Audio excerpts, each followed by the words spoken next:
Don't move. Just breathe. On a fog-draped evening in downtown Seattle, a quiet ex-military single dad steps into an upscale corporate gala as temporary security, only to spot a deadly gesture that could end a life in seconds. A firm whisper, "Don't move. Just breathe," pulls a powerful tech CEO and his brilliant 13-year-old daughter into a web of encrypted threats, underground chases, and a conspiracy that reaches far beyond the glittering ballroom. What starts as one intercepted moment spirals into a heart-pounding journey of sacrifice, redemption, and the extraordinary power of courage that transforms strangers into something far deeper. The fog rolled thick that night, wrapping the city in silver mystery. Inside the towering glass walls of the Cascade Summit Hotel, champagne flowed and power players mingled beneath crystal lights. But to one man watching from the shadows, danger lurked in every polished smile. And he was about to risk everything to stop it. Before we jump back in, tell us where you're tuning in from, and if this story touches you. Make sure you're subscribed, because tomorrow, I've saved something extra special for you. The fog came in waves across Seattle that October evening, rolling off Elliott Bay like a living thing. It softened the edges of the downtown skyline, turning the sharp glass towers into ghostly silhouettes. From the street level, the Cascade Summit Hotel looked like a palace suspended in mist, its 25 floors of windows glowing warm against the gathering dark dot inside the grand ballroom on the 15th floor. The annual Pacific Tech Innovation Summit was in full swing. 1,000 candles flickered on white-clothed tables. A jazz quartet played smooth melodies from a corner stage.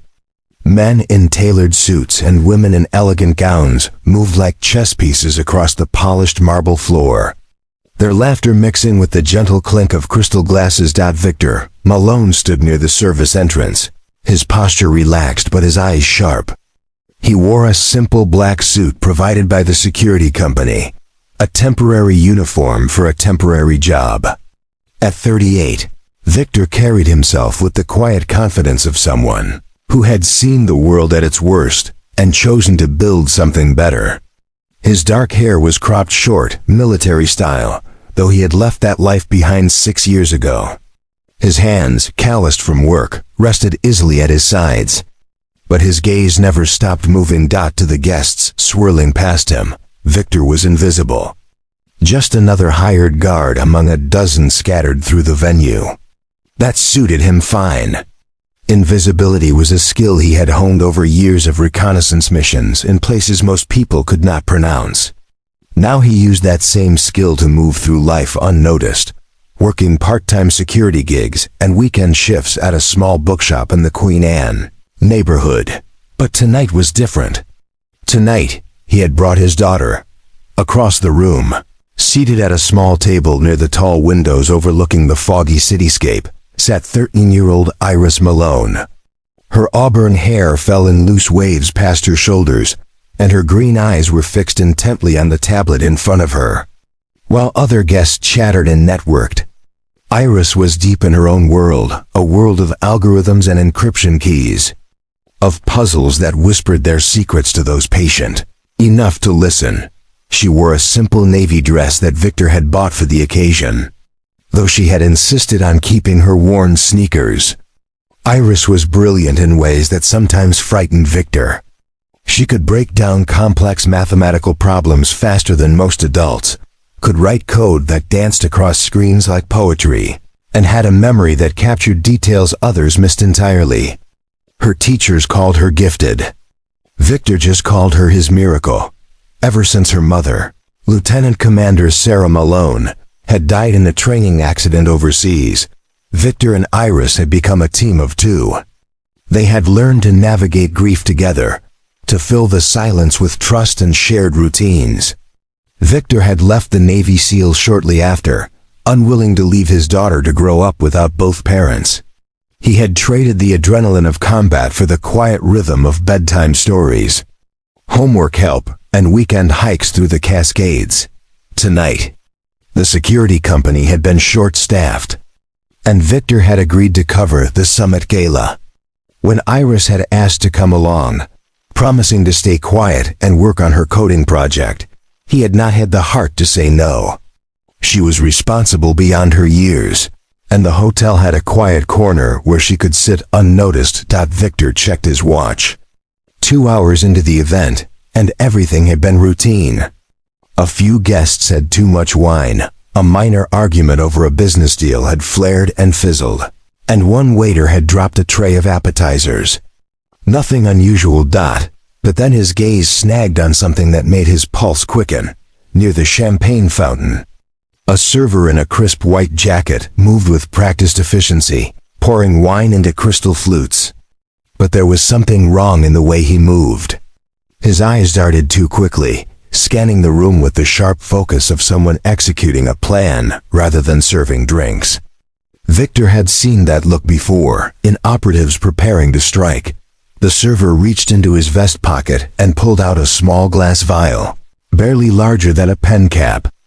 With a smooth, almost invisible motion, he tipped the vial over one of the wine glasses. A few drops of clear liquid disappeared into the dark red wine. Victor's breath caught. Every instinct honed over a decade of military service screamed a warning. This was not a prank. This was an attack. He followed the server's line of sight across the crowded ballroom, tracking where that poisoned glass was headed. His eyes landed on a woman standing near the floor-to-ceiling windows, framed by the fog-blurred city lights like a portrait, Madison Garcia. Even among the wealthy and influential crowd, Madison stood out. As the CEO of Vanguard Systems, one of the fastest-growing cybersecurity firms on the West Coast, she was a force. She wore a midnight blue gown that moved like water, her dark hair swept up in an elegant twist. Her expression was calm, confident, the look of someone who had built an empire from scratch and knew exactly how powerful she was. She was speaking with a group of investors, her hands gesturing gracefully as she made a point. She was completely unaware that a waiter was approaching her table with a glass of poisoned wine. Victor did not hesitate. Years of training took over, instinct overriding thought. He moved smoothly through the crowd, his steps quick but not rushed, his face calm. He reached Madison's table just as the server set the tray down. In one fluid motion, Victor stepped between Madison and the waiter, his hand gently but firmly covering the wine glass. His other hand rested lightly on Madison's shoulder, a touch meant to ground her, to keep her from reacting loudly. Madison turned, startled, her gray eyes flashing with confusion and the beginning of anger. Her mouth opened to speak, but Victor leaned close, his voice low and steady, a command wrapped in calm. "Don't move," he whispered. "Just breathe." For a split second, the world seemed to freeze. The jazz music faded into background noise. The chatter of the crowd became a distant hum. Madison's eyes locked onto Victor's, wide with shock but also something else, an instinctive recognition that this man was not a threat. Victor kept his voice quiet, his lips barely moving. "Someone just poisoned your drink. I need you to stay calm and follow my lead." Madison's breath hitched, but she gave the smallest nod, her composure holding even as fear flickered across her face. Victor turned his head slightly, scanning the room. The suspicious waiter had already vanished into the crowd, swallowed by the sea of black suits and evening gowns. But Victor had his face memorized, every detail locked into his mind. He slowly removed his hand from the wine glass and gestured subtly toward the service corridor. "We need to move, now." Madison hesitated for only a heartbeat, then rose smoothly from her seat, her public mask still in place. To anyone watching, it looked like a polite conversation, nothing more. Across the room, Iris glanced up from her tablet, her sharp eyes catching her father's movement. She knew that posture, that focused intensity. Something was wrong. She closed her tablet, slipped it into her bag, and quietly made her way toward him. Victor guided Madison toward the service hallway, his hand lightly on her elbow. As they moved, he spoke quietly. "Do you have enemies?" Someone who would want you dead? Madison's voice was tight but controlled. In my line of work? More than I can count. They reached the service door just as Iris arrived at Victor's side. Madison looked down at the girl, confusion crossing her face. This is Iris, Victor said simply. My daughter. And right now, she is the safest person in this building to have with us. Iris met Madison's gaze with calm confidence. Hi, we should probably get you away from the crowd. Madison stared at them both, a powerful CEO suddenly dependent on a security guard and a teenager. And in that moment, as the door swung closed behind them and the noise of the gala faded, a fragile alliance was born. The service corridor was a stark contrast to the glittering ballroom. Fluorescent lights hummed overhead, casting a cold white glow on concrete walls and steel doors. The air smelled faintly of industrial cleaner and the rich aroma of catered food, being prepared in the kitchens below. Victor moved quickly but deliberately, his eyes scanning every corner, every shadow. Madison followed close behind, her heels clicking sharply against the floor.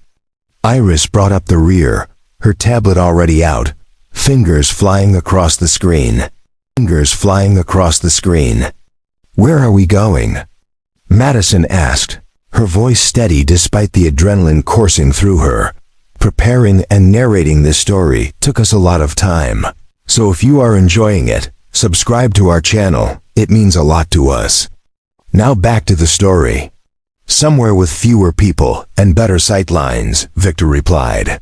He stopped at a junction where 3 corridors met and turned to face her. I need you to tell me everything. Who knew you were attending tonight? Who had access to your schedule? Madison took a breath, her mind racing through the possibilities. My executive team. My assistant. The event organizers. Probably a dozen other people through shared calendars and email chains. She paused. I announced my attendance publicly on social media 2 weeks ago. Victor's jaw tightened. So anyone with motivation and resources could have planned this. Dad, Iris said quietly, still focused on her screen. I just pulled up the hotel's public Wi-Fi network. There's some weird traffic here. Someone is using a device that is masking its signature, bouncing signals through multiple proxies. Victor looked at his daughter with a mixture of pride and concern. Can you trace it? Give me a few minutes, Iris said, settling onto the floor with her back against the wall, completely absorbed in her work. Madison stared at the girl, then at Victor. Who are you people? Victor met her gaze. Someone who happened to be in the right place at the right time. And someone who does not like seeing innocent people hurt. You are not just a security guard, Madison said. Reading the confidence in his posture, the way he carried himself with lethal calm. Former Navy SEAL, Victor admitted. But that life is behind me. Now I just try to keep my daughter safe and make enough to cover rent. Madison's expression softened slightly. And yet here you are, saving my life. Here I am, Victor agreed. A sudden metallic clang echoed from somewhere deeper in the corridor. Victor's hand instinctively moved to his hip, where a weapon would have been in his old life. But he was unarmed now, just a civilian in a borrowed suit. Stay behind me, he said quietly. He moved toward the sound, his footsteps silent despite the hard floor. Madison followed, her heart pounding. They reached a corner, and Victor peered around it carefully. The corridor ahead was empty. But a service door at the far end swung slightly on its hinges, as if someone had just passed through. He knows we are onto him, Victor murmured. Iris appeared at his side, tablet in hand. Dad, I found something. The masked device is transmitting encrypted data to an external server. I cannot break the encryption yet, but I can see the data packets. They are sending live video feeds. Victor's eyes narrowed. From where? Security cameras, Iris said.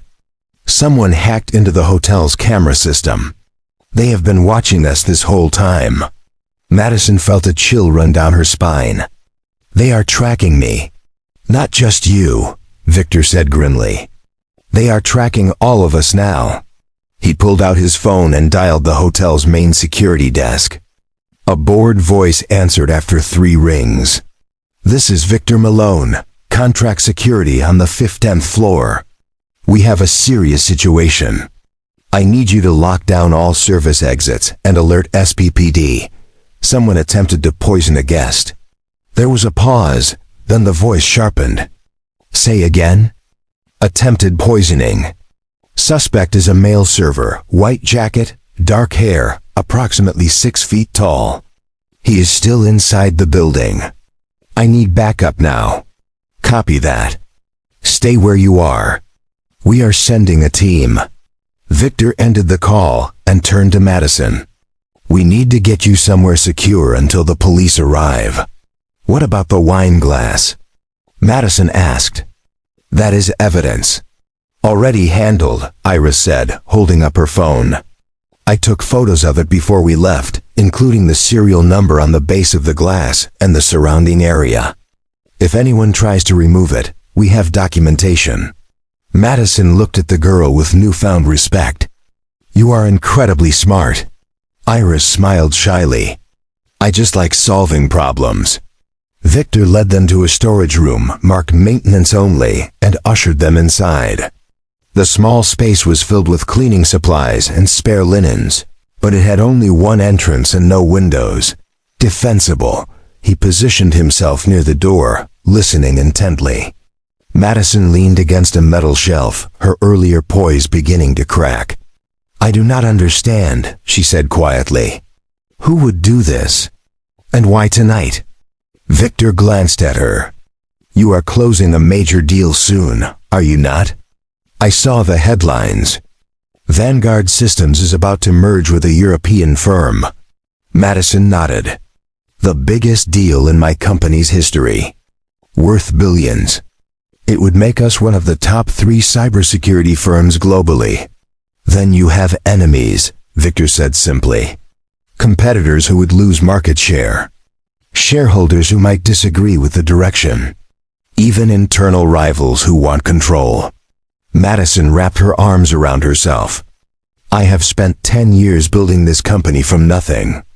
I have made enemies, yes, but I never thought someone would try to kill me.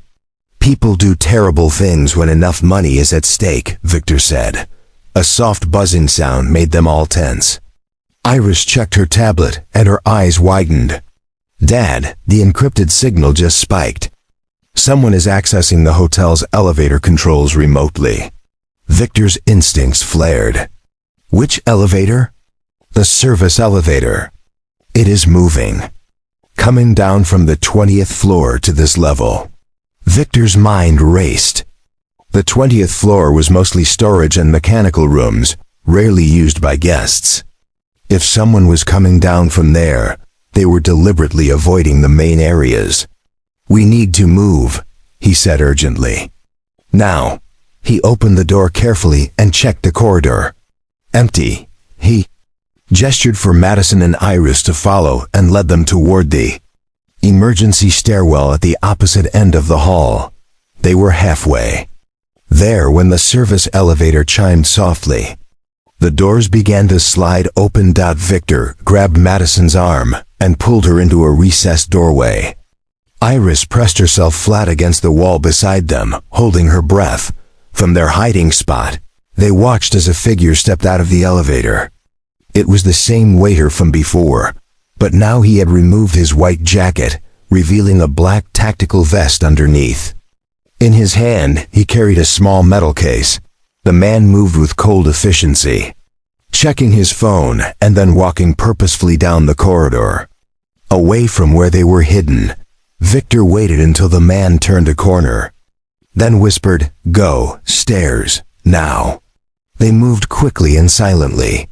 Victor pushed open the stairwell door and they slipped inside, the heavy door closing with a soft click behind them. The stairwell was dimly lit, their footsteps echoing slightly as they descended. Victor led them down 2 flights before stopping on a landing. We will wait here until hotel security and the police arrive. he said. Madison leaned against the railing, her breathing heavy. This is insane. This is absolutely insane. Iris looked up at her father. Dad, why did he have a case? What do you think was in it? Victor's expression was grim. Nothing good. Either more poison or something worse. Whatever is happening, this was not just about one drink. This was planned, professional. Madison looked at him, fear finally breaking through her composure. If you had not been there, if you had not seen him, I would be dead right now. Victor met her eyes. But I was there. And you are alive. That is what matters. For a moment, they stood in silence, the weight of what had almost happened settling over them like the fog outside. Then Iris spoke softly. We are going to figure this out. Whoever did this left digital footprints. They always do. And I am really good at following footprints. Madison looked at the girl, this remarkable young person who spoke with such confidence, and felt something shift inside her. Gratitude, yes, but also something deeper. A recognition that her life had just been saved by two people who owed her nothing. Thank you, she said quietly. Both of you. I do not know how to repay this. Victor shook his head. You do not owe us anything. We did what anyone should do. But even as he said it, he knew this was only the beginning. The poisoned drink was just the first move in a larger game. And somehow he and Iris had just become players. The emergency stairwell was cold and silent, insulated from the noise of the gala several floors above. Victor stood near the door, his ear pressed against the metal, listening for any sound of movement in the corridor beyond. Madison sat on the concrete steps, her elegant gown pooling around her like spilled ink. Iris was cross-legged on the landing, tablet balanced on her knees, her face illuminated by the pale glow of the screen. Minutes stretched like hours. The adrenaline that had fueled their escape was beginning to ebb, leaving behind a raw awareness of danger. How long until the police arrive? Madison asked, her voice echoing slightly in the enclosed space. Victor checked his phone. Should be any minute.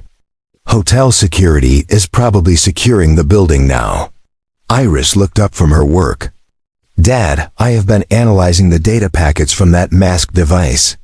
The encryption is military grade, but the transmission pattern is weird. It is not continuous. It is pulsing in intervals, like someone is sending specific commands rather than streaming video. Victor turned to his daughter. What kind of commands? I cannot tell without breaking the encryption, Iris admitted. But the timing matches the elevator movement and the camera blackouts. Whoever is doing this has deep access to the hotel's systems.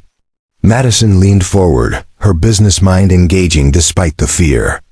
That means inside help. Someone who works here or someone who hacked the systems beforehand. Or someone who hacked the systems beforehand. Or both, Victor said. He moved away from the door and sat on the step below Madison. Tell me about your enemies. Not just competitors. Personal enemies. People with grudges. Madison closed her eyes, thinking. There are several. Richard Caldwell, my former business partner. We had a falling out 3 years ago when I bought him out of the company. He claimed I undervalued his shares. He sued, lost, and has been bitter ever since. Where is he now? Victor asked. Last I heard, he started his own firm in San Francisco. Smaller scale, but profitable. Anyone else? Madison hesitated. There was an investor group that wanted to force a hostile takeover last year. I fought them off, but it cost them millions. The lead investor, a man named Gerald Thorne, made some vague threats at the time. Nothing actionable, but unsettling. Iris typed rapidly on her tablet. Gerald Thorne, venture capitalist, based in Vancouver. Net worth estimated at $200 million. He has been involved in at least 4 hostile takeover attempts in the past decade. She looked up. He has the resources to hire professionals. Victor nodded slowly. What about the merger? Who benefits if it falls apart? Several smaller firms that would be squeezed out of the market if we succeed, Madison said.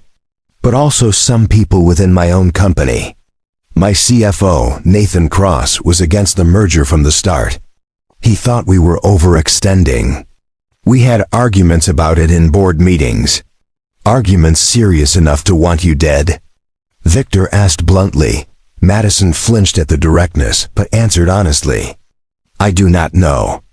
Nathan is ambitious, but murder? That seems extreme, even for corporate rivalry. Iris interrupted. I just found something. The hotel's camera system was compromised exactly 48 hours ago. Someone installed a backdoor that let them control the feeds remotely. It was hidden in a software update that looked legitimate. Victor's jaw tightened. So this was planned days in advance. They knew you would be here tonight. The summit has been on the calendar for months, Madison said. My attendance was confirmed 6 weeks ago. A sudden metallic bang echoed from somewhere above them in the stairwell. All three of them froze. Victor rose slowly, positioning himself between the sound and his daughter and Madison. Footsteps, descending from several floors up. Quick, purposeful. Victor motioned for silence, his finger to his lips. He moved to the railing and looked up the central shaft of the stairwell. In the dim light, he could just make out a shadow moving rapidly down the stairs. Go, he whispered urgently. Down, now. They moved as quietly as possible, descending the stairs quickly. Iris held her tablet close. Madison lifted the hem of her gown to avoid tripping. The footsteps above them grew louder, faster, as if the pursuer had heard them. Victor counted floors as they descended. 10th floor, 9th, 8th. Behind them, the footsteps echoed closer. At the 7th floor landing, Victor made a decision. He pushed open the door and ushered Madison and Iris into the corridor. This level was mostly empty, occupied by conference rooms that were dark and locked for the night.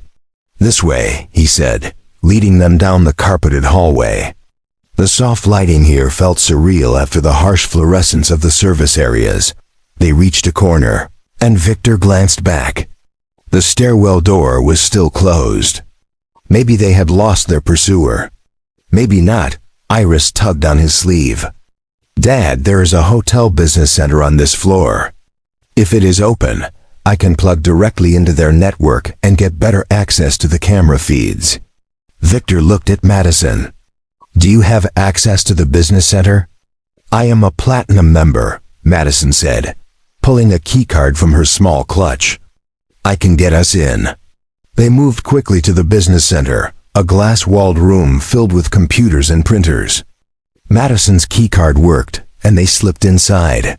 Locking the door behind them, Iris immediately moved to one of the computers and connected her tablet. This will take a few minutes, but I should be able to pull the full camera archive from tonight. Victor stood near the door, watching the empty corridor through the glass. His mind was racing, analyzing possibilities, calculating risks. This was not a random attack. This was coordinated, professional, and whoever was behind it had significant resources. Madison stood beside him, her reflection ghostly in the dark glass. I keep thinking about that glass of wine. How close I came. If you had not been there. But I was, Victor said quietly. Focus on that. Why did you help me? Madison asked suddenly. You do not know me. You could have just walked away. Victor was silent for a moment. 6 years ago, my wife died in an accident. Training exercise that went wrong. For a long time I was angry at the world, at the Navy, at God. I thought about all the times I had been in danger and survived. And how unfair it was that she died doing something routine. He paused, his voice softening. Iris helped me see that life is not about fairness. It is about the choices we make with the time we have. I chose to leave the military and raise my daughter. And I chose to help you tonight because it was the right thing to do. That is all the reason I need. Madison felt tears prick her eyes. Your daughter is lucky to have you. I am lucky to have her, Victor replied. Got it, Iris announced, her voice triumphant. She gestured to the computer screen. Full camera feed from tonight, including the deleted sections. Victor and Madison moved to stand behind her. The screen showed multiple camera angles from around the hotel. Time-stamped and organized. Iris navigated to the ballroom footage from an hour earlier. They watched as the suspicious waiter moved through the crowd, his actions seeming normal at first. Then Iris slowed the footage and zoomed in. There, she said, pointing. Watch his hands. On screen, the waiter reached into his vest and pulled out the small vial. The movement was smooth, practiced. He poured the liquid into the wine glass with barely a glance, then continued preparing the tray.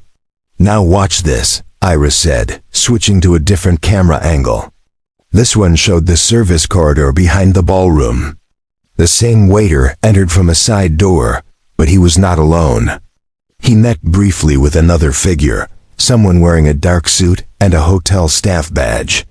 They exchanged a few words, too quiet for the camera's audio to pick up, and then the suited figure handed the waiter something small. The vial. Iris zoomed in on the suited figure's face. It was grainy but recognizable. A man in his 50s, balding, with wire-rimmed glasses. Madison gasped. I know him. That is Martin Beck. He's the hotel's assistant operations manager. I have met him before at other events here. Victor's eyes narrowed. So the hotel is compromised. This was not just a lone attacker. This is organized. Iris kept working, pulling up more footage. Look at this. Beck meets with someone else 30 minutes before that. In the parking garage. The footage showed Beck standing beside a black SUV with tinted windows. A figure emerged from the vehicle, but they stayed in shadow, their face never visible to the camera. They handed Beck an envelope. Beck opened it, counted what looked like cash and nodded. Professional hit, Victor said grimly. Paid in advance. Multiple players. This is bigger than a corporate rivalry. Madison's phone suddenly buzzed. She pulled it out and her face went pale. What is it? Victor asked. Text message. From an unknown number. She held up the phone so they could read it. You should have drunk the wine. Now things get messy. Leave Seattle tonight or your company burns with you. The words hung in the air like a threat made solid. Iris looked at her father. They know we are helping her. Victor's expression hardened. Then we make sure they regret it. The threatening text message seemed to pulse on Madison's phone screen. Each word a hammer blow against the fragile sense of safety they had built in the business center. Victor took the phone gently from her trembling hands and studied the message, his expression unreadable. Don't respond, he said firmly. Iris, can you trace this? Iris was already working, her fingers moving across the keyboard with practiced speed. The number is routed through multiple proxy servers. Give me a minute. Her brow furrowed in concentration as lines of code cascaded down her screen. Whoever sent this knows what they're doing. The signal is bouncing through servers in 3 different countries. Madison wrapped her arms around herself, the elegant gown suddenly feeling like a costume she no longer belonged in. They're watching us right now. They know where we are. Victor moved to the glass door, scanning the corridor outside with tactical precision. Not necessarily. They know you're still in the building, but the threat could be a bluff designed to make you panic and run. That's when people make mistakes. But what if it's not a bluff? Madison asked, her voice tight. What if they really will destroy my company? Then we stop them before they get the chance, Victor said simply. He turned back to Iris. What else can you find in those camera files? Any pattern to when Beck met with his contact? Iris pulled up a timeline on her screen. Beck has been meeting with that same SUV twice a week for the past month. Always in the parking garage. Always at night when there's minimal traffic. She zoomed in on different timestamps. And look at this. Each meeting happens exactly 24 hours before a major event at the hotel. Corporate dinners, charity galas, political fundraisers. Victor's jaw tightened. He's been selling access. Information about high-value targets attending events here. Madison felt sick. How many people has he helped them target? Sick. How many people has he helped them target? I don't know, Iris said quietly. But your event wasn't the first time he's been involved.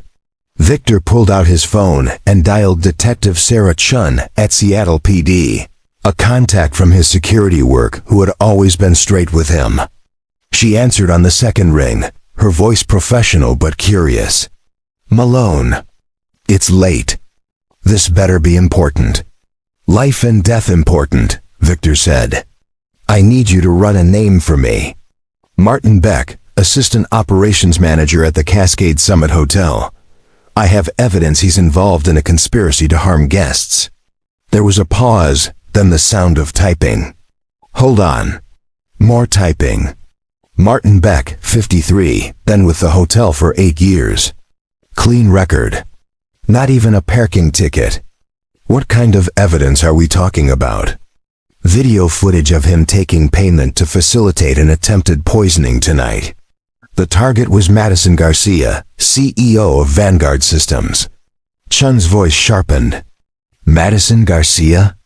The tech CEO? That's high profile. Where are you right now? Still at the hotel. 7th floor business center. We've got the victim safe, but the suspect is still in the building. I'm sending units now. Stay put and stay safe. I'll be there in 15 minutes. Victor ended the call and looked at Madison. Help is coming. But we need to figure out who's really behind this. Beck is just a facilitator. Someone else is calling the shots. Madison took a deep breath, forcing herself to think strategically. If this is about the merger, then the timing matters. The final signing is in 3 days. If I die or if I'm too scared to proceed, the deal collapses. That benefits several parties. Walk me through them, Victor said, pulling up a chair. Madison began pacing, her mind working through the puzzle. First, there's Caldwell, my former partner. He would love to see me fail, but he doesn't have the resources for something this elaborate. Second, there's Thorne's Investor Group. They have the money and the motive. If the merger fails, Vanguard's stock price drops and they could launch another takeover attempt at a lower price. Who else? Victor prompted. There's a company called Fortress Security. They were our main competitor for the European contract. If we complete the merger, they lose billions in projected revenue. Madison stopped pacing. Their CEO, a man named Victor Harrison, has a reputation for playing dirty. There were rumors years ago that he sabotaged a competitor's product launch. Iris looked up from her screen. Harrison. I just found something. She turned her tablet so they could see. Victor Harrison has a private security firm on retainer. Eclipse Solutions. They specialize in corporate intelligence, and according to some very buried forum posts, they offer less legal services for the right price. Victor leaned in. What kind of services? Industrial sabotage, blackmail. There are allegations of worse, but nothing proven in court. Iris pulled up more information. Eclipse Solutions has an office here in Seattle. And get this, one of their consultants checked into this hotel 3 days ago. Room 2047. The pieces were falling into place. Victor felt the familiar rush of a mission coming into focus. The clarity that came when chaos began to organize itself into patterns. So Harrison hires Eclipse Solutions to stop the merger, Victor said, thinking aloud. They plant Beck inside the hotel or recruit him. They planned the hit for tonight when Madison would be publicly visible. If the poisoning succeeds, it looks like a random attack or corporate rivalry gone violent. Either way, the merger dies. Madison felt cold despite the warm air in the business center. This isn't just about killing me. It's about sending a message to the entire industry. Nobody is safe. But they didn't count on me seeing the drop, Victor said. And they definitely didn't count on Iris. Iris was already pulling up more data. If Eclipse has someone in room 2047, we need to know who they are. Dad, I can hack the hotel's guest registry, but it'll take a few minutes and it's risky. If they're monitoring the network like I think they are, they'll know someone is digging. Victor considered this. How long until Detective Chun arrives? Maybe 10 minutes now, Victor estimated. That's not enough time to wait, Madison said suddenly. If Eclipse knows the police are coming, they'll erase everything and disappear. We need to act now. Victor looked at her. What are you suggesting? Madison's eyes were bright with determination. We go to room 2047. We confront them. Get them on record, admitting what they've done. That's incredibly dangerous, Victor said flatly. So is doing nothing, Madison shot back. These people tried to kill me. They threatened my company, my employees, everything I've built. I'm not going to hide in a business center while they walk away. Victor studied her face, seeing the steel beneath the fear. She reminded him of soldiers he had served with, people who had every reason to run, but chose to stand instead. If we do this, he said carefully, we do it my way. You follow my lead, you don't take risks, and if things go wrong, you run. Understood? Madison nodded. Understood. Iris stood up, closing her tablet. I'm coming too. Absolutely not, Victor said immediately. Dad, you need me. If they have computers up there, I can pull data that could disappear in seconds. You need someone who can work fast. She met his eyes with that same stubborn determination he had seen in her mother. I'm not a little kid anymore. I can help. Victor wanted to argue, wanted to keep her safe in this room until the police arrived. But he also knew his daughter. She was right. And trying to stop her would only waste precious time.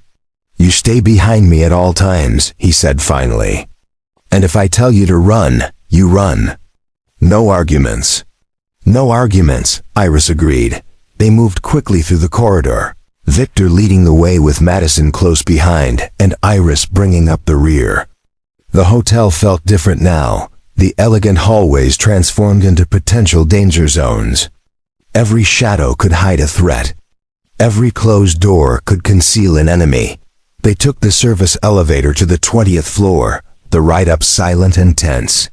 When the doors opened, they emerged into a quiet corridor lined with rooms. Most were dark, their occupants either out for the evening or already asleep. Room 2047 was at the far end of the hall.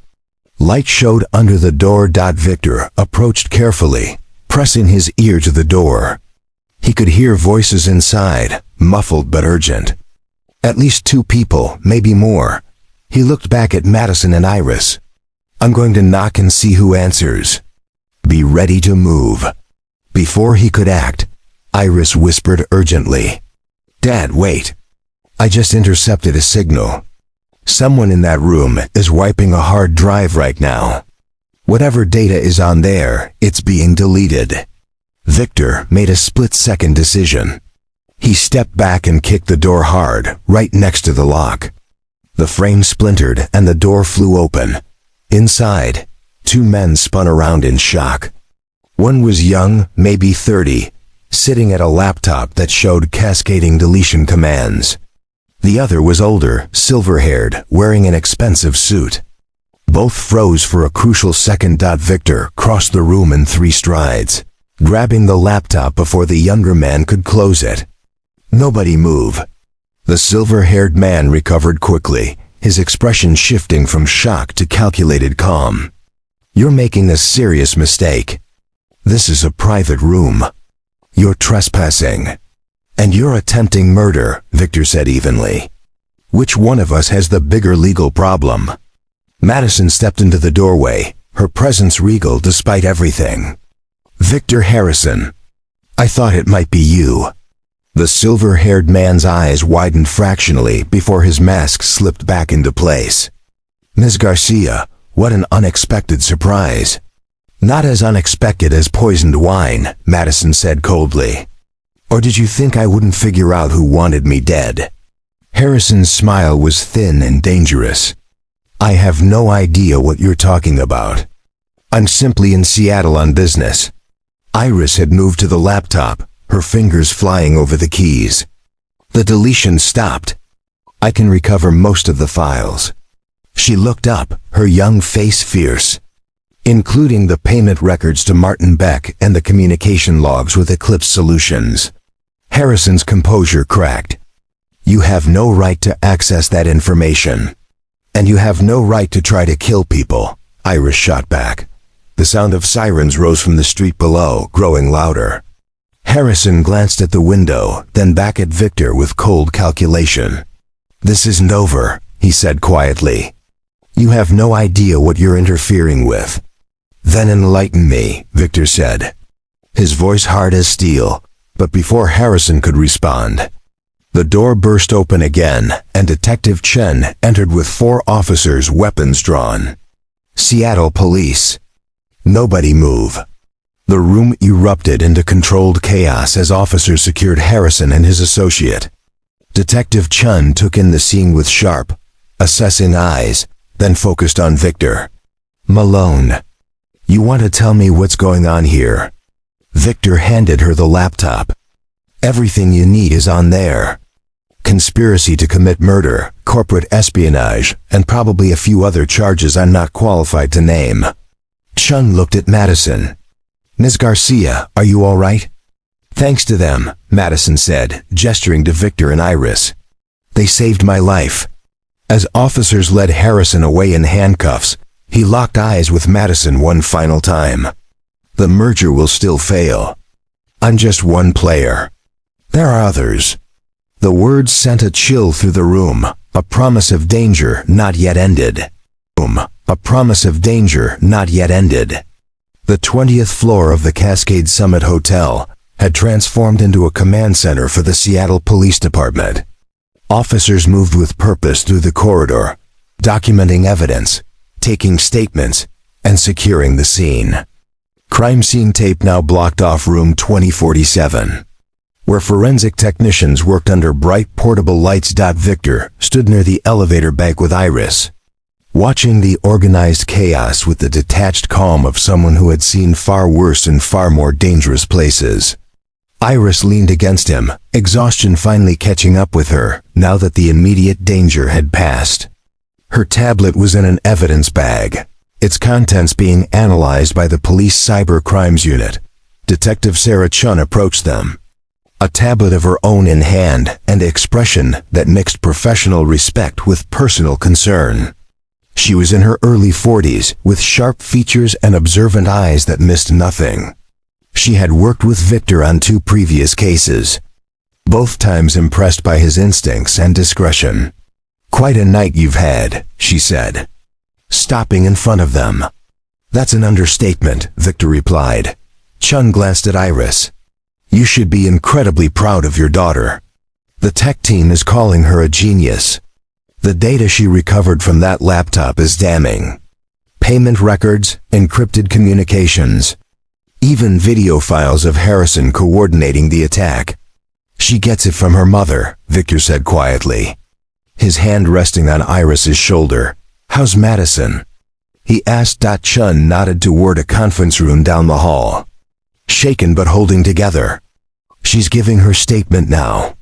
We'll need yours too, but I wanted to talk to you first, off the record. Victor straightened, recognizing the shift in her tone. What's wrong? Chun lowered her voice. Harrison was right about one thing.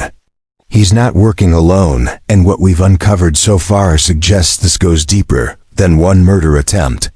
The Eclipse Solutions connection opens up at least 6 other cases across 3 states. Corporate sabotage, blackmail, 2 suspicious deaths that were ruled accidental. She paused. You stepped into something big, Malone.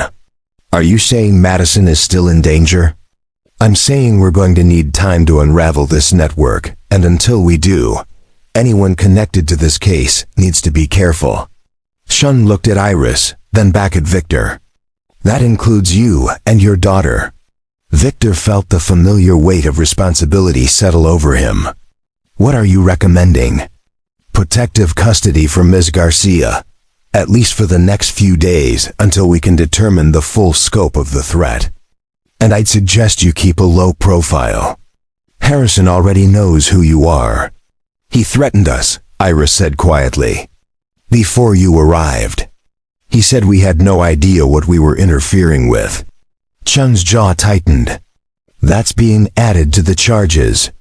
We're taking this seriously. She looked at Victor. I know you can handle yourself, but your daughter shouldn't be exposed to this kind of danger. I know, Victor said, though the words cost him. He had spent 6 years trying to give Iris a normal life, and in one night that normalcy had shattered. The conference room door opened, and Madison emerged, flanked by 2 officers. She looked exhausted, her makeup smudged, her elegant gown now rumpled and stained. But when she saw Victor and Iris, her expression softened into something approaching relief. She walked over to them. They told me what you found on Harrison's laptop. You've given them enough evidence to put him away for decades. It was mostly Iris, Victor said. Madison crouched down to Iris's eye level. Thank you. For everything. You're the bravest person I've met. Iris managed a tired smile. You're pretty brave too.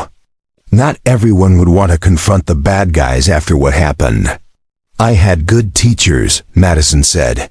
Glancing up at Victor. Detective Ching cleared her throat. Ms. Garcia, we've arranged for you to stay at a secure location until we can assess the full threat level. Officers will escort you.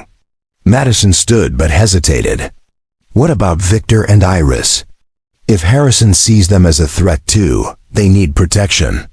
We've discussed that, Chun said. We'll have patrol units increase their presence in their neighborhood. And I've given Mr. Malone my direct line if anything seems off. That's not enough, Madison said firmly.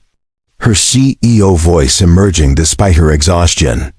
These people tried to kill me, and Victor and Iris are the only reason I'm still alive. If Eclipse Solutions wants revenge, they'll be targets too. Victor started to speak, but Madison continued. I own a property in the San Juan Islands.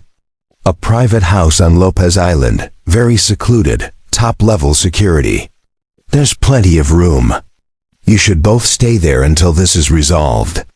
We can't accept that, Victor said immediately. Why not? Madison challenged. Pride? This isn't about charity, Victor.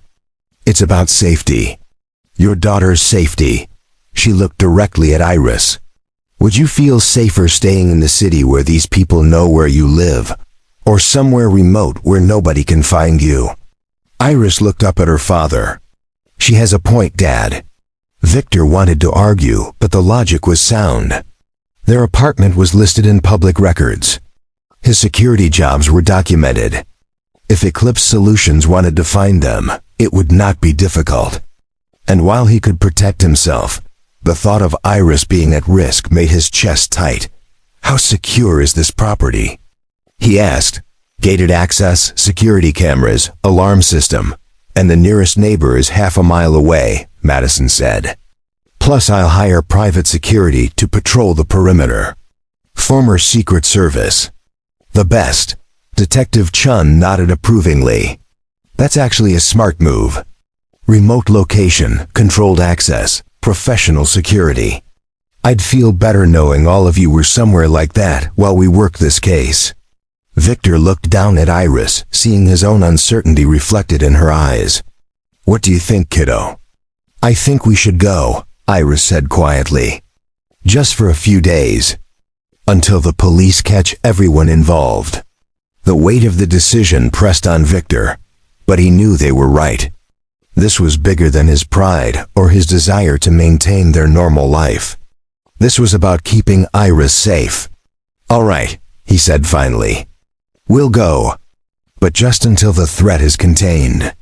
Relief washed over Madison's face. Thank you. We can leave first thing in the morning. I'll arrange everything. The next hour passed in a blur of statements, paperwork, and logistics. By the time they left the hotel, dawn was beginning to break over Seattle, painting the fog-shrouded city in shades of gold and gray. Police cruisers lined the street, their lights casting blue and red shadows across the wet pavement. Victor's truck was still in the employee parking lot. He drove Iris home through empty streets, both of them silent with exhaustion and the surreal quality of what they had experienced. Their apartment felt small and ordinary after the grand hotel and the drama of the night, but also comforting in its familiarity. "Get some sleep," Victor told Iris as they entered. "We'll pack and leave around noon." But Iris paused in the doorway to her room. "Dad, are we going to be okay?" Victor crossed to her and pulled her into a hug. "Yes, I promise. We're going to be okay." She held onto him tightly. "I was scared tonight. When that man came after us in the stairwell, I was really scared." "Being scared is normal," Victor said gently. "Courage isn't about not being afraid. It's about doing what's right, even when you are afraid. And you were incredibly courageous tonight." "So were you," Iris murmured. "We make a good team," Victor said, after Iris went to bed. Victor sat in the small living room, watching the sunrise through the window.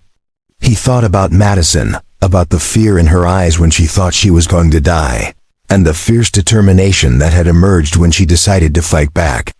He thought about Harrison's warning that there were others, and about the long shadow eclipse solutions cast across multiple states. Most of all, he thought about the choice he had made 6 years ago to leave the military and build a quiet life with his daughter. Tonight had shattered that quiet, dragging them both into danger he had hoped to avoid forever. But it had also reminded him of something he had almost forgotten in the peaceful routine of bookshops and bedtime stories. Sometimes the world needed people willing to stand up to the darkness, even when it was dangerous. Especially when it was dangerous. His phone buzzed with a text from Madison. "Thank you again. For everything. I've never met anyone like you and Iris. Sleep well. Tomorrow we start figuring out how to end this." Victor typed back a simple response. "Sleep well. See you tomorrow." He set the phone down and closed his eyes, allowing himself a few hours of rest before the next chapter began. Outside, Seattle woke slowly to a new day. Unaware of the battle that had been fought in its shadows and the larger war still to come, the ferry to Lopez Island cut through Puget Sound like a blade through silk, leaving a white wake that sparkled in the afternoon sun. Victor stood at the railing on the upper deck, the salt breeze cool against his face, watching the Seattle skyline shrink behind them. The city looked peaceful from this distance, its glass towers gleaming innocently, giving no hint of the violence that had unfolded there less than 24 hours ago. Iris sat on a nearby bench, her new tablet open on her lap. The police had returned her original device after copying its contents, but Madison had insisted on buying her an upgraded model with better security features. Iris had protested at first, but Madison had been insistent, and Victor had recognized it for what it was. Not charity, but gratitude expressed in the only way Madison knew how. Madison herself stood a few feet away, also watching the receding city. She had changed from her gown into simple jeans and a cream sweater, her hair pulled back in a ponytail. Without the armor of business attire and makeup, she looked younger, more vulnerable, but also somehow more real. "I haven't been to the island house in almost a year," she said, moving to stand beside Victor. "I bought it as a retreat, somewhere to escape the pressure of the company. But I never seem to have time to actually use it." "That's the problem with building empires," Victor said. "They don't run themselves." Madison smiled faintly. "No, they don't." She was quiet for a moment, then added, "I keep replaying last night in my head. That moment when you covered my mouth and told me not to move. I was so close to death and didn't even know it." "But you didn't die," Victor said firmly. "Focus on that." I'm trying, Madison said. It's just hard to process. I've spent 10 years building Vanguard, fighting off competitors, winning impossible contracts. I thought I understood what battle looked like. But last night, I realized I'd been playing at war while people like you lived it. Victor turned to look at her. What happened last night wasn't war. It was murder dressed up as business. There's a difference, is there? Madison asked. Harrison was willing to kill me to protect his interests. How is that different from what you did in the military? Intent, Victor said simply. And rules of engagement. In the military, we fought to protect people who couldn't protect themselves. We followed laws, even when it was hard. What Harrison did was just greed wrapped in violence. Madison absorbed this. You make it sound simple. It's not simple, Victor admitted. It's just clear. There are people who build and people who destroy. Last night, you had a choice between letting fear destroy what you built or fighting to protect it. You chose to fight. That takes a different kind of courage than anything I did in combat. I had help, Madison said, glancing at Iris. A lot of help. Victor smiled. So did I always. The fairy horn sounded, announcing their approach to the island. Iris looked up from her tablet and grinned. We're almost there. I've never been on an island before. Then you're in for a treat, Madison said, her mood lifting. Lopez is beautiful. Quiet. Peaceful. Exactly what we all need right now. The house was everything Madison had promised.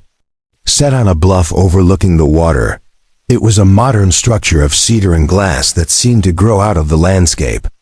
Large windows framed views of the Sound and the distant Olympic Mountains. A long driveway wound through dense forest, ending at a security gate that required both a code and a thumbprint to open.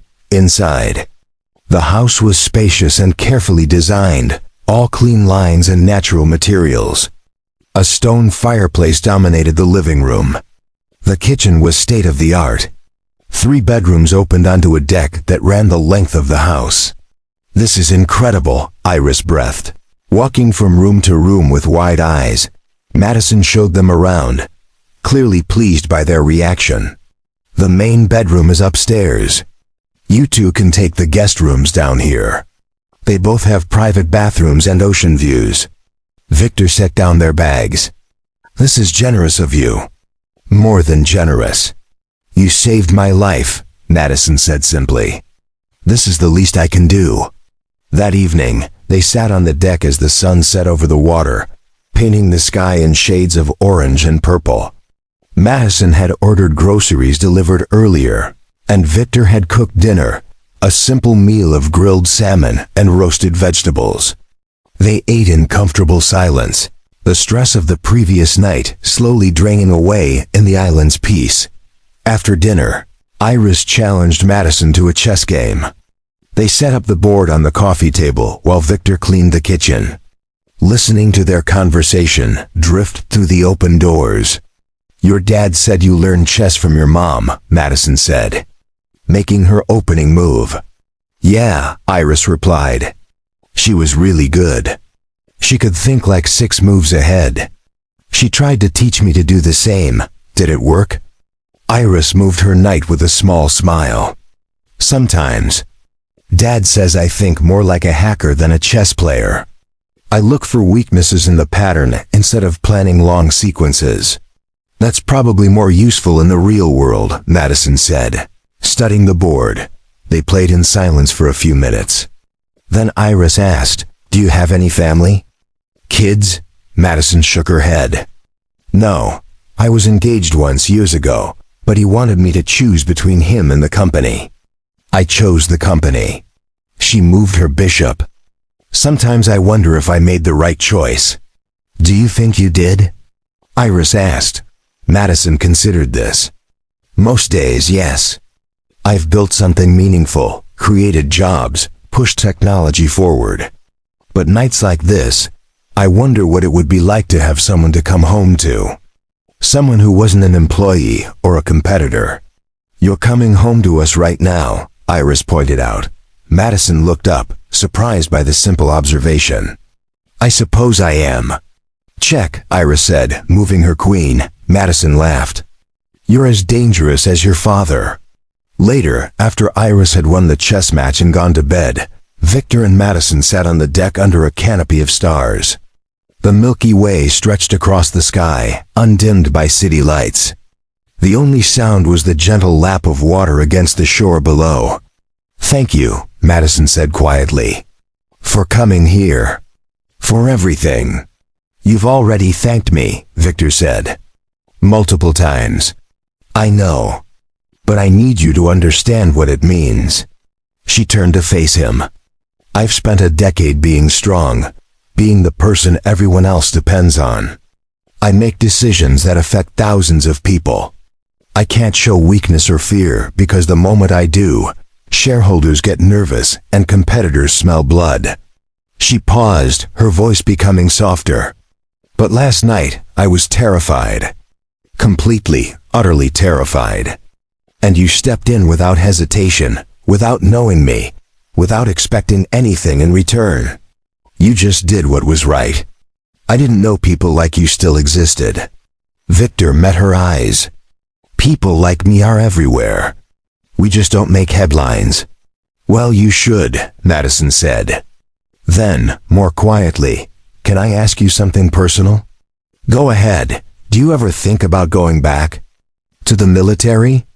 Victor was silent for a long moment, considering the question. Sometimes, he admitted. I miss the clarity of it. The sense of purpose.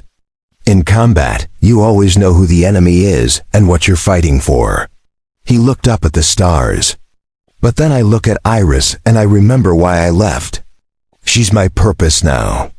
Making sure she grows up safe and happy and loved. That's a different kind of battle, but it's the one I chose.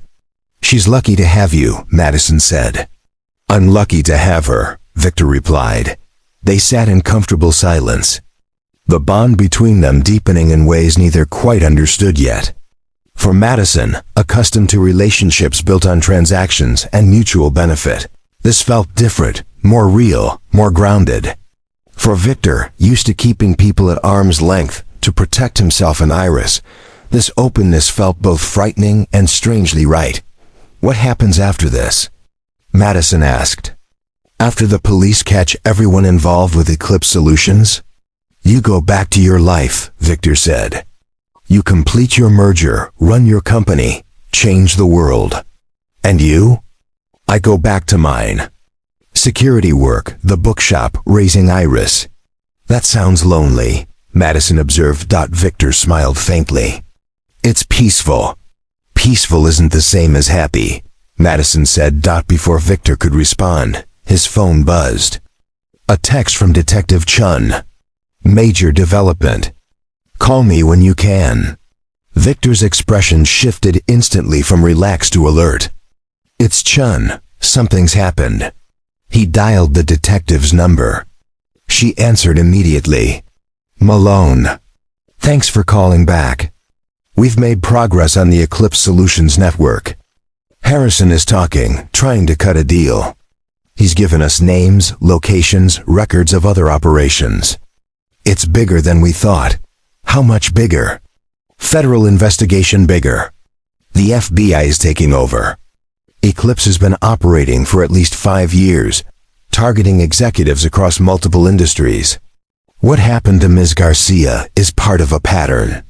Victor felt his chest tighten. Are they still a threat? We've arrested 6 people in the last 12 hours, including 2 Eclipse operatives who were planning to leave the country. But there are still loose ends. Chun paused. The good news is, we think we've disrupted their organization enough that immediate retaliation is unlikely. They're too busy covering their own tracks. What's the bad news? The bad news is this is going to take weeks, maybe months to fully unravel. In the meantime, I'd recommend Ms. Garcia and both of you stay vigilant. Victor thanked her and ended the call. He relayed the information to Madison, who had been listening intently. So it's not over, she said. It's never really over, Victor replied. But we're safer than we were yesterday. That's progress. Madison stood and walked to the railing, looking out over the dark water. I should feel relieved. But all I feel is angry. These people tried to reduce me to a statistic, a problem to be eliminated. They almost succeeded. Victor joined her at the railing. But they didn't. And now they're facing justice. That matters, does it? Madison asked. How many other people did they hurt before we stopped them? How many got away? I don't know, Victor said honestly. But I know that giving up or giving in to fear is exactly what they want. The best revenge is living well and refusing to let them change who you are. Well, and refusing to let them change who you are. Madison turned to him, and in the starlight, her eyes shone with unshed tears. Who I am is changing anyway. I can feel it. I can't go back to being the person I was before last night. That version of me died in that ballroom. Then become someone better, Victor said gently. She studied his face. This quiet man who had appeared in her life like a guardian from a story, asking nothing, offering everything. On impulse, she reached out and took his hand. Thank you, she said again. For seeing me. For protecting me. For being exactly who you are. Victor squeezed her hand gently. And for a moment, they stood together under the vast sky. Two people who had been strangers 48 hours ago. Now bound by shared danger and the fragile beginning of something neither could quite name yet. Inside, Iris watched them through the window, a small smile on her face before she turned back to her room, leaving the adults to their moment of quiet connection beneath the stars. 3 days passed on Lopez Island like a dream suspended outside normal time. Victor and Iris fell into an easy rhythm with Madison, sharing meals, long walks along the rocky beach, and evening conversations that stretched late into the night. The security team Madison had hired patrolled the perimeter discreetly, their presence reassuring but unobtrusive. On the fourth morning, Victor woke to find Iris already at the kitchen table. Her laptop open and her expression troubled. What's wrong? He asked, pouring coffee. Dad, I've been monitoring the news feeds about Eclipse Solutions. The FBI made more arrests yesterday, but something weird is happening. She turned the laptop so he could see. Vanguard's stock price dropped 15% overnight. And there are rumors circulating online that Madison's merger documentation has been compromised. Victor's instincts flared. What kind of compromise? Someone leaked partial contract details to industry blogs. Confidential terms, negotiation strategies, proprietary technology specifications. Enough to give competitors an advantage and make the European partners nervous. Iris pulled up another screen. And it gets worse. There are coordinated social media attacks claiming Madison knew about Eclipse Solutions and used them herself for corporate espionage. That's a lie, Victor said flatly. Obviously. But the damage is real. Look at the engagement numbers. Thousands of shares, major business outlets picking up the story. This is a professional disinformation campaign. Madison appeared in the doorway, already dressed for the day. What's a professional disinformation campaign? Iris explained quickly, showing her the articles and social media posts. Madison's face went pale as she read, then flushed with anger. This is Eclipse hitting back, she said, her voice tight. If they can't kill me, they'll destroy my reputation and my company instead. Victor's phone rang. Detective Chun. Malone, are you seeing what's happening online? We just found out. Is this connected to Eclipse? The FBI thinks so. They're tracing the leak's origin, but whoever did this covered their tracks well. The documents were released through multiple anonymous channels simultaneously. Very sophisticated. Chun paused. There's more. Someone tried to access Vanguard's main servers remotely last night. The attempt was blocked, but it was a serious probe. Professional level. Madison grabbed her own phone and dialed her chief technology officer, David, it's Madison. I need a full security audit right now. Yes, I know it's early. This is an emergency. While Madison coordinated with her team, Iris continued digging through the digital attacks. Dad, the timing of these leaks coincides with server access attempts at 3 different Vanguard facilities: Seattle, Austin, and their Boston office. Someone is trying to breach their network from multiple angles. Victor felt the familiar weight of escalating danger. This isn't just about revenge. They're trying to complete what Harrison started. If they can't kill Madison, they'll kill the merger by destroying trust. Madison ended her call, her expression grim. David confirmed multiple breach attempts overnight. Our security held, but they're testing for weaknesses. He's implementing emergency protocols now. How long until the merger signing? Victor asked. 48 hours, Madison said. If we can hold together until then, the deal completes and becomes much harder to undo. But if the leaks continue, if our security is compromised, the European partners might walk away. Iris looked up from her screen. I think I can help. If I can identify the attack patterns, I might be able to trace them back to the source. But I'll need access to Vanguard security logs. Madison didn't hesitate. Done. I'll have David send you credentials. This is dangerous, Victor warned. If Eclipse realizes someone is tracking them, they might escalate. We're already in danger, Madison said firmly. At least this way we're fighting back. For the next 6 hours, the house became a war room. Iris worked alongside Vanguard's security team remotely, analyzing attack patterns and building a profile of their adversary. Madison coordinated with her legal team, preparing responses to the false allegations while trying to reassure nervous investors. Victor maintained security, monitoring the perimeter and staying in contact with the protection detail. His military training had taught him that when an enemy shifted tactics, it usually meant they were preparing for something bigger. By late afternoon, Iris made a breakthrough. I found something, she announced. The attacks are coming from a botnet, thousands of compromised computers working together. But there's a control node, a single point coordinating everything. And I think I know where it is. She brought up a map on her screen. Portland, Oregon. Specifically, an office building downtown registered to a shell company. The digital signature matches Eclipse's known infrastructure. Victor studied the map. Portland is 3 hours away by car and ferry. The FBI needs to know about this, Madison said, reaching for her phone. They do, Victor agreed.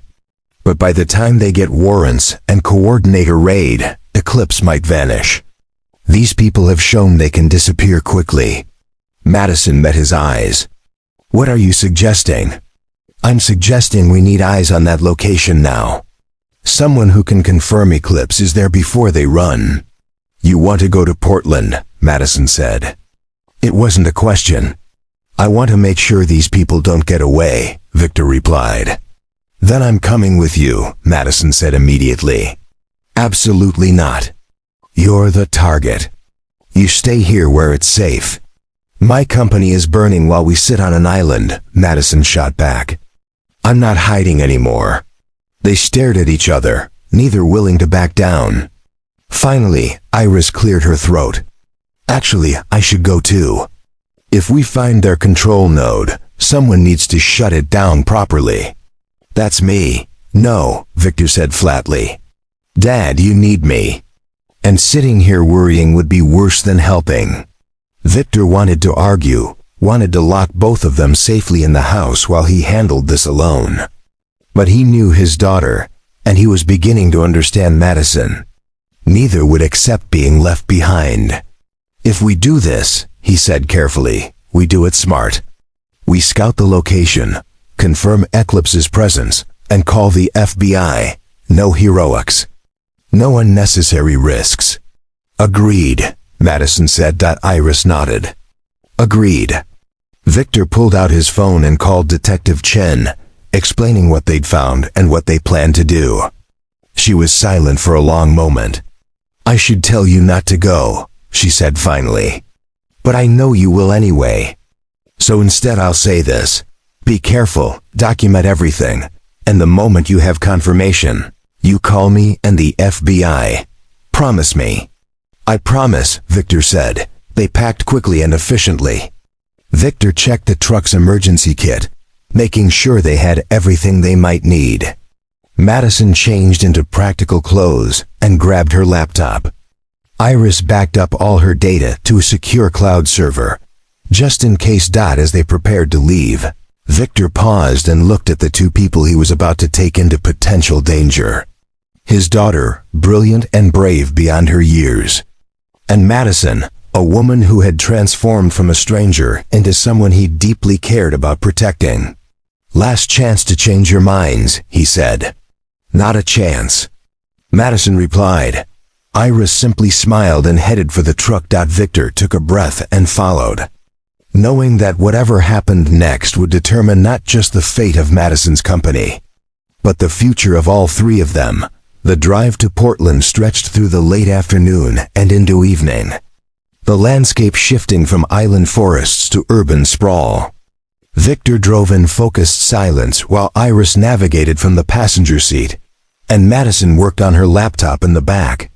Coordinating with her team, they reached downtown Portland as darkness fell, the city's lights reflecting off wet streets from an earlier rain. The building Iris had identified stood in the business district, a nondescript 10-story structure of glass and concrete that could have housed any number of legitimate companies. Victor parked 2 blocks away and studied the building through binoculars. Most windows were dark, but the 7th floor showed activity, shadows moving behind partially closed blinds. "That's the floor registered to the shell company," Iris confirmed, checking her tablet. "And I'm detecting significant network activity coming from that location. Whatever they're doing it now." Victor called Detective Chen, updating her on their location. "The FBI is mobilizing," she told him. "But it'll be at least 45 minutes before they arrive. Do not engage. Just observe." "Understood," Victor said, though his instincts told him 45 minutes might be too long. Madison leaned forward from the back seat. "If they're actively attacking Vanguard's systems right now, every minute counts. By the time the FBI gets here, they could complete the breach or wipe everything and run." Victor knew she was right, but he also knew the risk. "We can get closer, get eyes inside if possible, but we stay out of sight." They approached the building carefully. The main entrance was locked after hours, monitored by a security camera. But Victor spotted a side entrance used for deliveries, the door propped open with a brick. Sloppy security or intentional access for quick escape. "Stay close," he whispered, leading them inside. The interior was dimly lit by emergency lighting. They found the stairwell and climbed quietly to the 7th floor. Through the stairwell door's small window, Victor could see the hallway. Empty, but light spilled from an open office door halfway down. He eased the door open, and they slipped into the corridor. From the office came voices, tense and urgent. "The FBI knows about this location," a man's voice said. "We need to finish the data extraction and clear out, now." "5 more minutes," another voice replied. "We're almost through their final firewall." Victor positioned himself where he could see into the office without being seen. 3 people worked at computer stations, their screens filled with cascading code. He recognized one of them from Harrison's laptop files. A known Eclipse operative. Iris tugged on his sleeve and pointed to her tablet. She'd accessed the building's Wi-Fi and was monitoring the data flowing from the office. "They're downloading everything," she whispered. "Financial records, proprietary code, client information. If they succeed, Vanguard is finished." Madison's face was pale but determined. "We have to stop them." Before Victor could respond, Iris's tablet chimed softly. Too softly to hear from the office, but in the quiet hallway, it might as well have been a siren. One of the Eclipse operatives looked up sharply. "Did you hear that?" Victor made a split-second decision. "Stay here," he commanded, and stepped into the doorway. 3 surprised faces turned toward him. "Seattle police are 2 minutes out," Victor said with absolute conviction, though he knew it was closer to 40. "FBI right behind them. You can run now or explain everything to federal agents. Your choice." For a moment, nobody moved.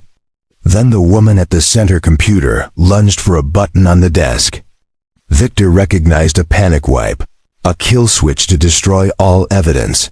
He crossed the room in 3 strides and grabbed her wrist before she could press it. "I don't think so." The other 2 operatives bolted for the door. Madison stepped into their path, her phone raised and recording. "I've got your faces on video," she said calmly. "And I know who you work for. Run if you want. We'll find you." They hesitated, trapped between Madison's certainty and the sound of approaching sirens that Victor's call had actually summoned earlier than expected. Iris appeared in the doorway. Her tablet connected to one of the office computers by a cable she'd produced from her bag. "I'm locking down your systems," she announced. "Everything you've done here is being copied to a secure server. Every keystroke, every file accessed, every command executed. It's all evidence now." The woman Victor held struggled briefly, then went still as Detective Chun's voice echoed from the stairwell. "Seattle Police, in coordination with FBI, nobody move." The room filled with officers, weapons drawn but unnecessary. The Eclipse operatives were defeated. Their final attack stopped moments before completion. Chun surveyed the scene, then looked at Victor with a mixture of exasperation and respect. "You promised to observe only." "We observed them committing crimes," Victor replied. "And we stopped them." An FBI agent Victor didn't recognize approached Madison. "Ms. Garcia, we'll need access to your systems to document what they attempted to steal." "My CTO is standing by," Madison said. "And this young woman has already captured most of it." She gestured to Iris, who was explaining the technical details to a cybercrime specialist. Over the next 2 hours, the office became a federal crime scene. The Eclipse operatives were arrested and taken into custody.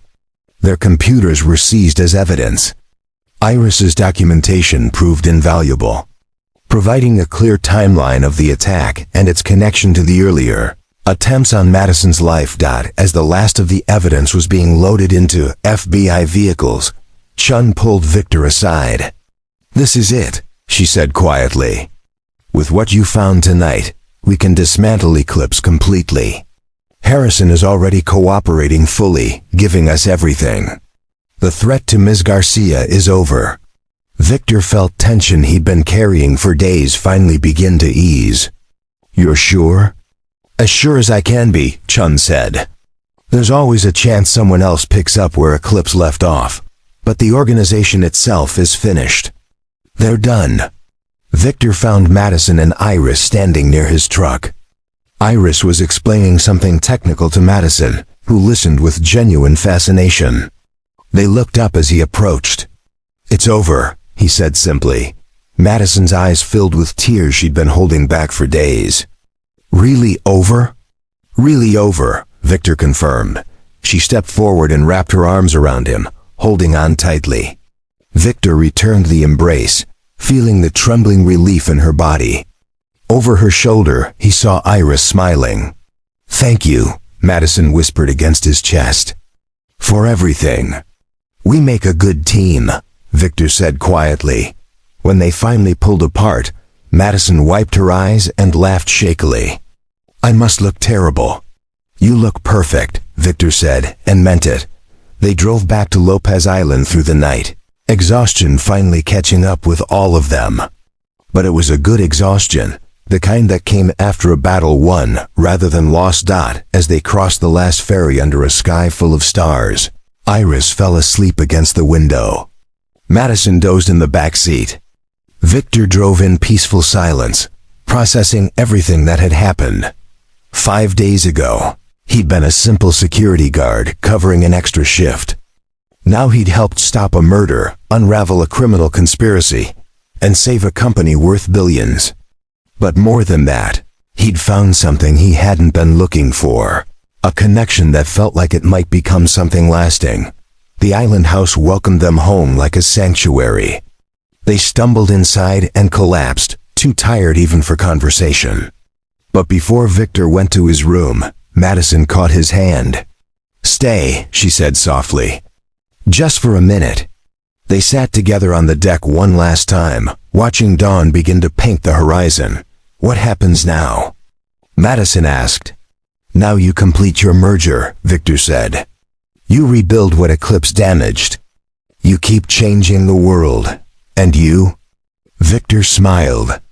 "I keep being a dad. Keep working security. Keep living a quiet life. Does it have to be so quiet?" Madison asked. Victor turned to look at her, seeing the hope and fear and possibility in her eyes. "What are you asking?" "I'm asking if maybe your quiet life could include me sometimes. And if my loud life could include you." Victor felt something warm unfold in his chest, like a door opening after years locked shut. "I'd like that." Madison smiled, and in the growing light of dawn, everything felt like a beginning. 2 months later, Seattle gleamed under an October sun that felt like a benediction. The Vanguard Systems Tower stood tall in the downtown skyline, its glass facade reflecting a city fully alive with possibility. Inside the executive conference room, Madison Garcia stood before a wall of windows, looking out over the same city where her life had nearly ended. Behind her, the merger documents lay signed and sealed on the table. Vanguard had not only survived Eclipse's attacks, but had emerged stronger. Its stock price, climbing to record highs after the FBI's announcement of the criminal network's complete dismantling. But today wasn't about corporate victories. Today was about something more personal. Victor arrived at the tower with Iris just after noon, both dressed more formally than usual. Madison met them in the lobby with a smile that lit up her entire face. "You came," she said, as if there had been any doubt. "We promised," Victor replied. They took a private elevator to the top floor, where Madison had organized a small gathering. Her executive team was there, along with Detective Chun, several FBI agents who had worked the case, and a handful of reporters Madison trusted. "Thank you all for coming," Madison began, standing at a podium with Victor and Iris beside her. 2 months ago, someone tried to end my life and destroy this company. They failed because of the courage and brilliance of 2 people who owed me nothing but gave me everything."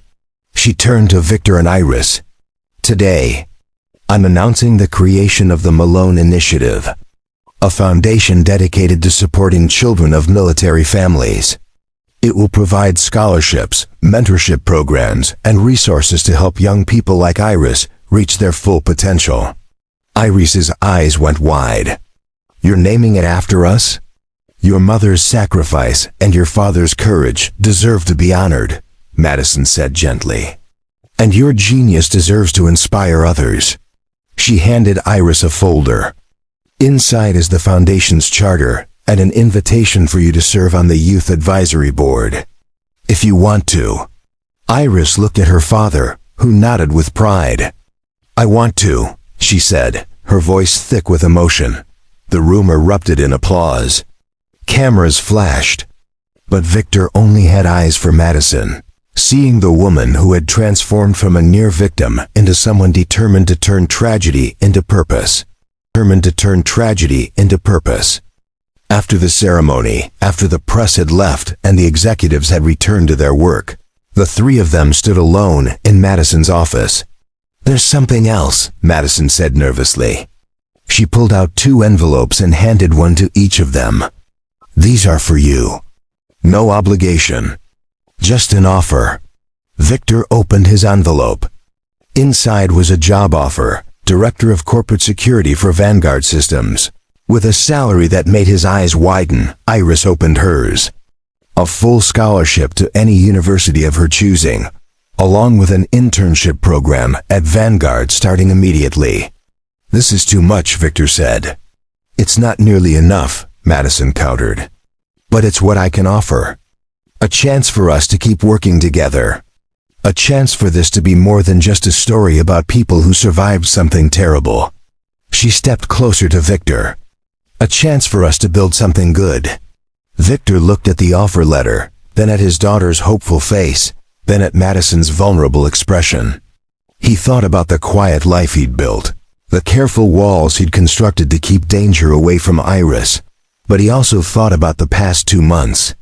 The late-night calls with Madison, discussing everything from security protocols to favorite books. The weekend visits to the island house, where Iris and Madison had become genuinely close. The slow, careful way trust had deepened into something neither of them had expected. "On one condition," Victor said finally.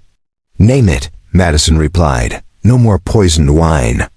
Madison laughed, the sound bright and free. "Deal." Iris threw her arms around both of them.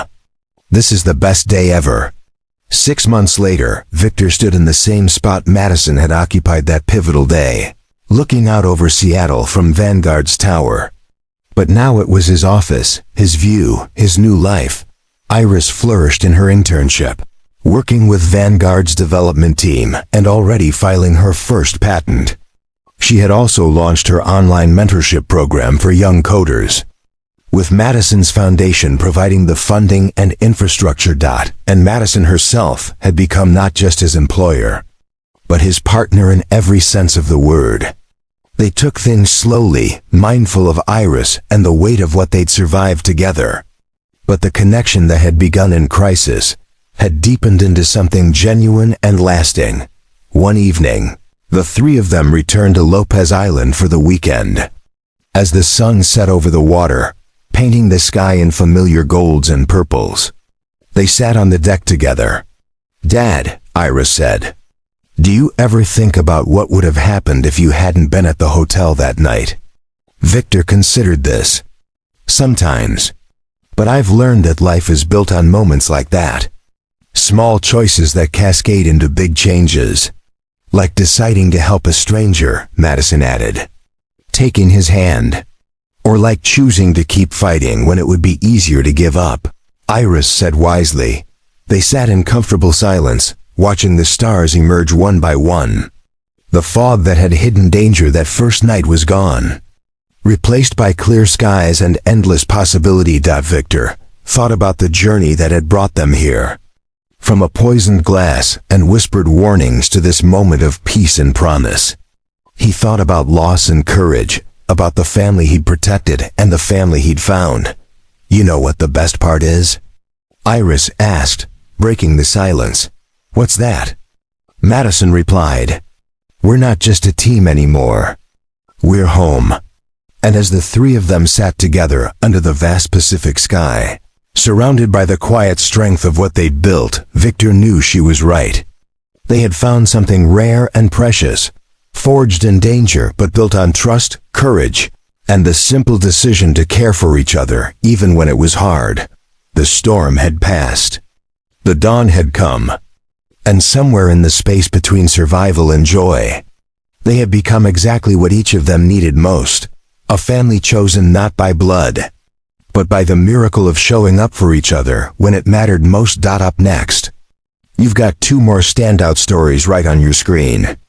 If this one hit the mark, you won't want to pass these up. Just click and check them out. And don't forget to subscribe and turn on the notification bell so you don't miss any upload from us.